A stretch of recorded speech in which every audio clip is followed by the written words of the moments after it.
Աշակերտական ակումբը կազմակերպում է բարեգործական ամեր։ Ակումբի աղբատը Տիգրանը պետք է որոշի թե ով է լինելու գլխավոր մեներիչը։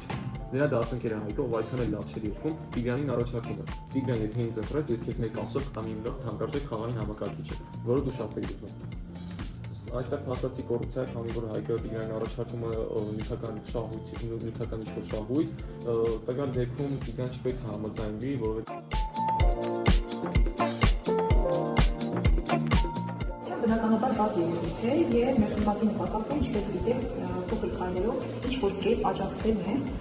պետությանը, դպրոցին, մարդկության հասարակությանը, որ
բացատրեց ու ասես չի կարելի երկաթակրություն իր համար ավելի երկաթակրիչ լինելու։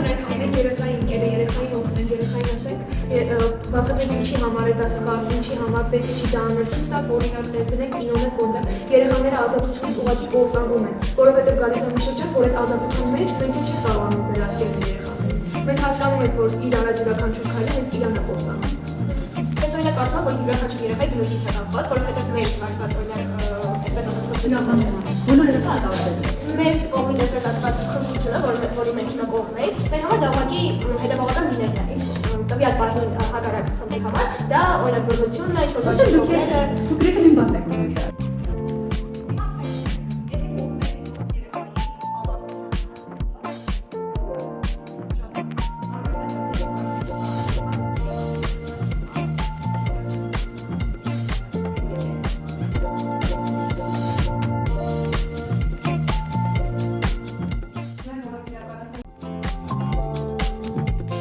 Կան զրույց, հետաքրքիր հարցադրումներ, ակտիվ քննարկում։ Ներքին գործերի նախարար Արփինե Սարգսյանը աշակերտների հրավերով այցելել էր Սերո Խանզադյանի անվան թիվ 184 ավագ դպրոց։ Սովորողները իրենք առաջարկեցին, որ հենց գիրք նվիրելու տոնին հրավիրենք ներքին գործերի նախարարին։ Գուցե դա մտածեք ինչու, ինձ էլ դա հետաքրքիր, իրենք ասում մենք հարցեր ունենք նախ։ Շնորհակալություն է հայտնել նախաձեռնության համար եւ կարեւորել երիտասարդների հետաքրքրվածությունը ներքին գործերի նախարարության ոլորտային կառավարման գործընթացների նկատմամբ։ Ցանկանում եմ, որպեսզի Տիկին Սարգսյանի օրինակով մեր մյուս բոլոր պաշտոնյաները եւս նման հանդիպումների հնարավորություններ ընձեռնեն երիտասարդներին եւ ուսուցիչների մշտական աջակցությամբ։ Ցանկանում եմ շնորհակալություն հայտնել Տիկին նախարարին այս անկեղծ հարց ու պատասխանը ունենալու համար աշակերտների հետ։ Չնդոտները լուծելի են պատասխանատու շրջանակի ակտիվ համագործակցությամբ։ Ծավալվել է ակտիվ քննարկում, որի շրջանակում երիտասարդները բարձրաձայնել են իրենց հուզող հարցերը։ Թեմաները բազմազան էին՝ բուլինգ, կիբերանվտանգություն, կոռուպցիա, արհեստական բանականության մարտահրավերներ եւ այլն։ Վստահ եմ երեխաները, սովորողները ստացան իրենց հարցերի պատասխանները լիարժեք։ Մի բան էլ ավել, որտեղ Տիկին Սարգսյանը բավականին լայն մտքերով պատասխանում էր հարցերին։ Ավարտին օրվա խորհրդին համահունչ ներքին գործերի նախարարը աշակերտներին նվիրել եւ ստացել է գրքեր։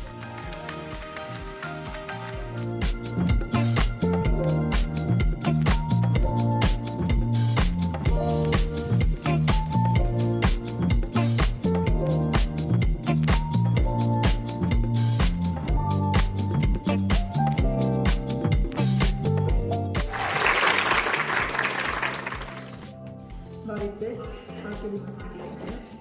ձեզ ողջունում եմ Երևանի 154 ավագ դպրոցից,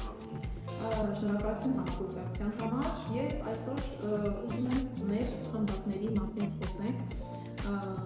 Երևանի 154 ավագ դպրոցում արդեն ամիսներ շարունակ գործում է կոռուպցիայի կանխարգելման եւ իրազեկման խմբակը եւ գիտեմ, որ ձեր դպրոցում նույնպես գործում է։ Ես Կուզեմ նաև իմ խմբի մասնակիցներից մեկը ներկայացնի, թե մենք ինչ ունեցանք խմբակի գործունեության շրջանակներում։ Կոռուպցիոն խմբակի ծրագրի շրջանակներում մեզ այցելել էթիկայի դպրոցից, հակակոռուպցիոնի կոմիտեից, մենք այցելել ենք հակակոռուպցիոնի կոմիտեի, հանդիպել ենք նախագահի տեղակալ Արմեն Ասատրյանի հետ, ում հետ ունեցել ենք շատ հետաքրքիր եւ արդյունավետ զրույց։ Տարանցում աշխատանքներ կատարվել են, աշխատանքների ընթացքում մասնակցել են հետին գործերի նախարարության կողմից հայտարարված կարճ պատասխանատվական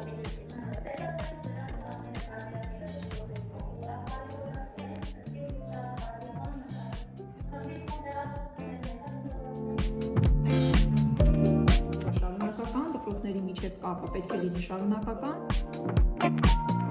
Քաղաքացիական գործիք 45-87-24 Հայաստանի Հանրապետության դատարանը նախագահության դատավոր Նահավանեսյանի քննության առնելով քաղաքացիական գործը ըստ այցի Սուրբ Երրորդություն եկեղեցու ունեն Գագիկ Պապոյանի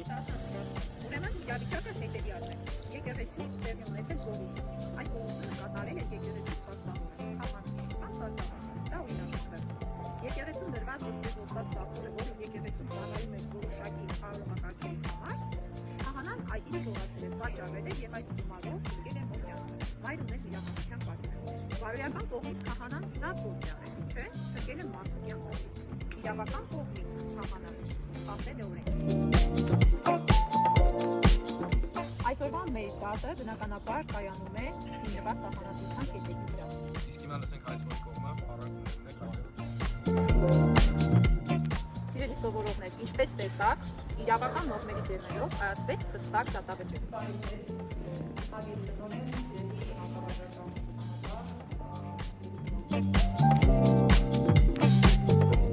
Եվ ստեղծել եմ հասարակական բարիկներ, որոնցից են կոռուպցիայի կանխարգելման հանձնաժողովը եւ հակակոռուպցիոն կոմիտեն։ Մենք ունեցել ենք մեր կոռուպցիայի կանխարգելման հանձնաժողովից եւ այցելել ենք հակակոռուպցիոն կոմիտեն։ Տեսակներին, վտանգներին եւ դրանց ուղղված կանխարգելման միջոցառումներ։ կողմում եկել ենք նաև ծնողներ եւ մեր ծնողները շնորհակալություն նվերի համար, շնորհակալություն դրված հնարավորության համար եւ նախաձեռնության համար։ Երեխաների խոսքից ստացա, որ իրականում այո կոռուպցիայի մասին ասած ինտերվյուների բավականին շատ է եւ արժեքավոր։ Ովքեր հավատում են, որ հաջողության պիտի հասնեն սեփական ուժերով։ Այսօր մենք սկսում ենք շատ կարևոր եւ հետաքրքիր մի ճանապարհ հասկանալու համար մի երևույթ, որը հաճախ անտեսում ենք, բայց այն շատ կարևոր է մեր կյանքում։ Այդ երևույթը կոռուպցիան է։ Մեր թիմը բաց է, մեր զրույցները հետաքրքիր եւ ակտիվ, եւ մենք ակնկալում ենք լայն համագործակցություն եւ աշակերտական խորհրդի կողմից եւ ծնողական համայնքի կողմից։ Կոռուպցիան հետևանքներ։ Այն խաթարում է արդարությունը, որովհետեւ մարդիկ ստանում են ոչ թե այն, ինչ արժանի են, այլ այն, ինչ կարող են ճակերտավոր կազմակերպել։ Այն խոչընդոտում է նաեւ զարգացմանը։ Կոռուպցիան այն իրավիճակն է, որտեղ մարդը օգտագործում է իր պաշտոնը եւ հնարավորությունները անձնական շահ ստանալու համար, խախտելով արդարությունն ու օրենքը։ Ամենակարևորը կոռուպցիան սկսում է այն քայլերից, երբ մենք ընդունում ենք այսպես ընդունված մտածելակերպը։ Մենք այսպես նպաստում ենք այս ամենի իրագործմանը։ Շատերը կարծում են, թե կոռուպցիան միայն մեծ քաղաքականության եւ բարձր պաշտոնների հետ է կապված, սակայն այն կարող է հանդիպել մեր առօրյա կյանքում։ Մեր խմբակի նպատակն է ոչ միայն հասկանալ, թե ինչ է կոռուպցիան, այլ նաև սովորել ճանաչել այն, քննարկել հետևանքները եւ ձևավորել այնպիսի մտածելակերպ, որը հիմնված կլինի ազնվության, արդարության եւ պատասխանատվության վրա։ Համատեղ աշխատելու շնորհիվ կարող ենք ունենալ դրական արդյունքներ, իսկ համագործակցելով համապատասխան մարմինների հետ կարող ենք անել ավելին։ Ես լինելով ծնող, գրախուսում եմ նախաձեռնությունները եւ ուզում եմ, որ իմ երեխաները մեծանան ապահով եւ զարգացած երկրում։ Եվ ինչպես նշվեց, այս մեր նախաձեռնությունը լինելու է շարունակ